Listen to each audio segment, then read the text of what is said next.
So chef, ഇനി എന്താണ് നമുക്ക് പ്രിപ്പയർ ചെയ്യാൻ പോകുന്നത്? നമുക്ക് കാന്താരി മുളകും മല്ലിയിലയും കൂടി അരച്ച് പുരട്ടി മീൻ ചുട്ടെടുക്കാം. അപ്പോൾ നമ്മളുടെ പ്രിപ്പറേഷൻ എങ്ങനെയാണ് നമുക്ക് നോക്കാം. ഇവിടെ ഓൾറെഡി നമ്മൾ ഷെഫ് ഒരു ഫിഷ് റെഡിയാക്കി വെച്ചിട്ടുണ്ട്. ഇതിൽ കാന്താരി മുളകും എനിക്ക് തോന്നുന്നു മല്ലിയിലയുടെ ചട്നി എല്ലാം കൂടി പേസ്റ്റ് ചെയ്ത് ഒരു മാരിനേഷന് വേണ്ടി 1 മണിക്കൂർ മുമ്പ്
പിന്നെ മസാല. ഓക്കെ, ഈ റാപ്പിംഗ് നമ്മൾ വളരെയധികം കെയർഫുൾ ആയിട്ട് ചെയ്യേണ്ടതാണ്. റൈറ്റ് ഇൻ ദ മിഡിലായിരിക്കണം. അതിന്റെ കൂടെ തന്നെ ഇല കീറാനേ പാടില്ല.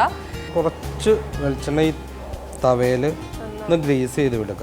നമുക്ക് ഇത് പാസ് ചെയ്യാം. നല്ല ചൂടുള്ള കരിമീൻ നമ്മൾ ഇനിയിപ്പോൾ പൊള്ളിക്കാൻ പോവാണ്. ഇനി ഒരു 10 മിനിറ്റ് നമുക്ക് ഇതിങ്ങനെ കുക്ക് ചെയ്യണം. ഓക്കെ, അതായത് ഈ ഗ്രില്ല് ചെയ്യണതിൽ ഒരു അല്പം വെള്ളം ഒഴിച്ചു കൊടുത്താൽ ഇതിന് സ്റ്റീമിന്റെ കിട്ടും അല്ലേ? പക്ഷെ നന്നായി പൊട്ടിത്തെറിക്കുകയും ചെയ്യും. നമ്മൾ നേരെ അടച്ചു വയ്ക്കാം. വന്ന് മൂടി വെച്ചേക്കും. നല്ലൊരു വാസന കിട്ടുന്നുണ്ട്. എനിക്ക് തോന്നുന്നു നമ്മൾ 10 മിനിറ്റ് കഴിഞ്ഞപ്പോഴത്തേക്കും ഇത് റെഡി ആയിരുന്നു അല്ലേ? കറക്റ്റ് ഒരു ടൈമിംഗ് ആയിരുന്നു. റെഡി ആയിട്ടുണ്ട് അല്ലേ? അപ്പോൾ നമ്മൾക്ക് ഇതൊന്ന് എടുത്ത് നോക്കാം ഇത് എത്തിട്ടായെന്ന്.